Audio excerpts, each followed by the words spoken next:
Tatlong uri ng mga kaibigan na wala dapat pwesto sa buhay mo. Ang kaibigan ay isang mahalagang elemento sa tagumpay o kabiguan ng isang tao. Ano ang ibig kong sabihin? Kung peke ang kaibigan mo, babagsak ka. Kung tunay ang kaibigan mo, sila ang tutulong sa'yo na magtagumpay ka sa buhay. Isa ito sa mga dahilan kung bakit mahalagang kilalanin mo kung sino ang tunay at peking kaibigan sa buhay mo. Ito ay isang karaniwang paniniwala na ang isang tao ay maaaring husgahan batay sa kanilang mga kaibigan. Basically, kung sino ang mga nakapalibot sa kanya. May quote na nabasa natin noon pa. Kung 5 kayong magkakaibigan, tapos 4 doon ang negatibo, sigurado na ikaw ang pang-5. Yan ang ibig sabihin na huhusgahan ka ng mga tao batay sa mga taong nakapalibot sa'yo. Kaya, ang isang mabuting kaibigan ay isang tao na nag-aalok ng higit pa sa isang magandang katuwaan. Darating sila sa buhay mo na may mga rekomendasyon at may magagandang payo para gawing mas mabuti ang buhay mo. Rerespetuhin ka nila, mananatili silang tapat sa'yo at hindi rin sila judgmental. Ang lahat ng mga katangiang ito ay bumubuo sa isang mabuting kaibigan na napakahirap hanapin sa panahon ngayon. Sa kasamaang palad, mas karaniwan na ngayon ang mga peking kaibigan. Napakahalaga na ma-identify ang isang mabuting kaibigan. Ngunit mahalaga rin na maging aware ka sa mga peking tao. Hindi ba siya ng itsura? Kasi ang itsura ay maaaring maging deceptive at madali lang ding pikiin ang sarili. Magsusuot lang ng magagandang damit. Akala mo na kagad, matinong tao na. Magsasalita ng banayad. Akala mo na mabuting tao na. Ang mga problemang maaaring lumitaw dahil sa ganitong mga kaibigan ay maaaring hindi agad makita. Ngunit ang mga unhealthy friendships ay magkakaroon ng negatibong epekto sa buhay mo. Madaling sabihin na madaling ma-identify ang peking kaibigan. Pero kapag kaharap mo na sila, hindi mo na sila makikilala. Gayunpaman, may 3 uri ng mga peking kaibigan na hindi dapat maging bahagi ng iyong buhay. Ang mga peking kaibigan nito ay number 1, kaibigan na makasarili. Lahat tayo ay may mga problema sa buhay at kadalasan ang mga kaibigan ang nilalapitan natin. Kapag may mga issue na kailangang lutasin, ang tunay na kaibigan ay nananatili sa tabi mo at nag-o-offer ng tulong na kailangan mo upang makalabas ka sa mahirap na sitwasyon. Gayunpaman, posible rin na makatagpo ka ng mga kaibigan na may makasariling pananaw. Merong konting pagkakaiba sa pagitan ng pagiging makasarili palagi at pagiging makasarili sa ilang pagkakataon. Kasi hindi naman sa lahat ng oras ay nasa tabi tayo ng isang tao. Pwedeng wala tayo sa ilang pagkakataon, pero hindi ibig sabihin na peke na tayo. Pero kung palagi na lang silang wala, iba na ang ibig sabihin nun. Ang mga makasariling kaibigan na hindi nag-aalok ng tulong sa mga oras ng pangangailangan ay nabibilang sa kategorya ng peking kaibigan. Ito na siguro ang isa sa mga signs na madaling ma-identify na peke ang isang tao.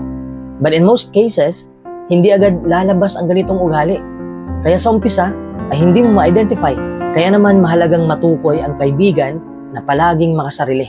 Ang kanilang pang-araw-araw na pag-uugali ay maaaring magpahayag ng katangian ito.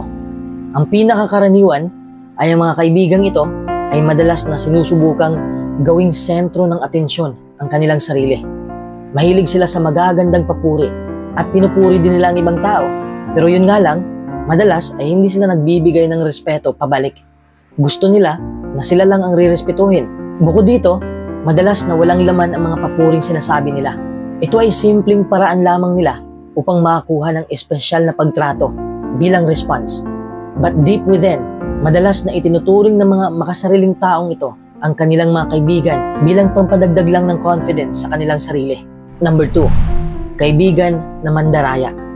Mandaraya, cheater, manluloko. Pareho lang ang meaning niyan. This is a category which may even include a friend who has been a true companion in the past. Ang kalupitan at kasamaan ng karakter na ito ay maaaring makaapekto sa pinakamatapat na kaibigan sa ilang pagkakataon. I mean, madadamay lahat ng loyal dahil lang sa isang cheater. Sabihin na natin na hindi ka pa niloko. Hindi pa nila nagawa sa'yo yon.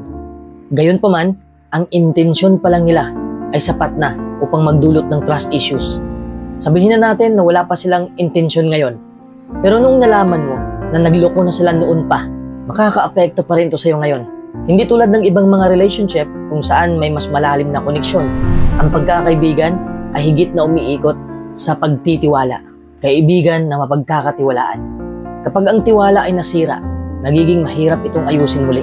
Gayunpaman, posible na umiwas ka sa mga ganitong cheater. Kahit naging tunay sila at tapat sa nakaraan. Pero hindi ko naman sinasabi na i-cut mo na kaagad ang friendship ninyo. Ngunit kailangan mong magtakda ng healthy boundaries kung nais mong maiwasan na maloko ka sa hinaharap. Ang isang peking kaibigan ay maaaring magpasya na manloko o mandaya dahil sa kanilang kasakiman o iba pang masasamang motibo. Posible na hindi mo lang alam ang mga unhealthy behavior sa paligid mo. Kasi minsan natatabunan ito ng pagmamahal. Nakakabulag ang pag-ibig. Kaya hindi mo makikita ang masamang motibo ng tao. At kung nakikita mo man, binabaliwala mo lang dahil sa pagmamahal. Madalas, ang mga peking kaibigan ay tumitingin sa mga benepisyong pinansyal. Hindi ibig sabihin na kapag marami ka lang pera, kahit maliit lang na halaga, tapos alam nilang mabuti ang kalooban mo, magte-take advantage ang mga yan sa kabutihan mo. As long as na may makukuha sila sa'yo, didikit ang mga yan. Merong paraan naman upang harapin ang kaibigang mandaraya o manluloko. In most cases, posible pa rin maging magkaibigan kayo kung magagawa mong limitahan ang comfort level mo sa kanila. I mean, yun bang hindi ka didikit masyado dahil alam mo nang niloko ka? Otherwise, you may have to do away with the friendship as a whole. Maraming tao ang naniniwala at isa na ako doon na ang tiwala ay hindi na maibabalik o maayos kapag ito ay nawasak na. Meron ding popular na paniniwala na once a cheater, always a cheater. Ang mga peking kaibigan na nanggugulang o nag-cheat ay magbibigay din ng mga bagay na gusto mong marinig kaysa sa makabuluhang payo. Ang ibig kong sabihin, hindi sila yung mga tao na itutuwid ka.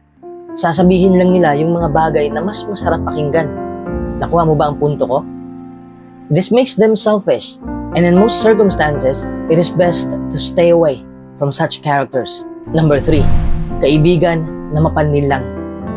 Isa sa pinakamasamang katangian na meron sa isang kaibigan ay ang mapanlinlang na pag-uugali. Ang mga peking kaibigang ito ay papasok sa buhay mo na may iba't ibang pahayag o kilos na naglalayong baguhin ang iyong pag-uugali. Madalas nang walang babala.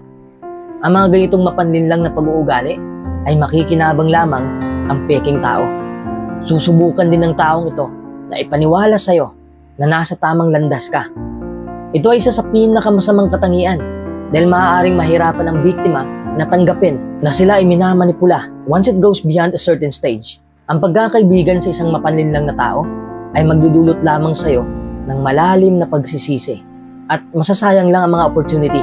Ang mapanlinlang na pag-uugali ay tiyak na isa sa mga pinakamapanganib na katangian ng isang peking kaibigan. They can make you move in the direction that they want.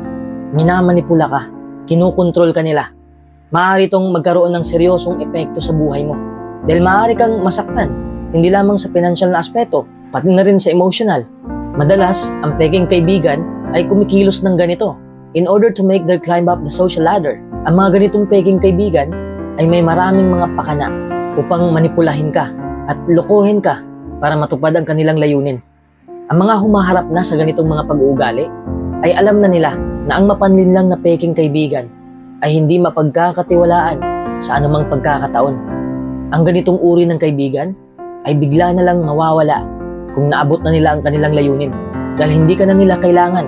For these reasons, kailangan mong tukuyin ang mga mapanlinlang na peking kaibigan sa lalong madaling panahon dahil ang ganitong uri ng tao ang pinakamapanganib sa listahang ito. Isang pag-aaral noong 2016 ang nag-ugnay ng manipulasyon sa kakulangan ng mahalagang katangian ng pagkakaibigan tulad ng kakayahang ipahayag ang mga personal na damdamin at saloobin, pagbibigay ng aliw kapag kinakailangan, o simpleng pagiging masayang kasama. Kulang sila ng ganung mga bagay. Ang mga kaibigan ay maaaring maging pinakamalaking yaman sa buhay ng sinuman. Ngunit maaari rin silang magdala ng problema kapag nakipagkaibigan ka sa mga taong nagnanais na samantalahin ka.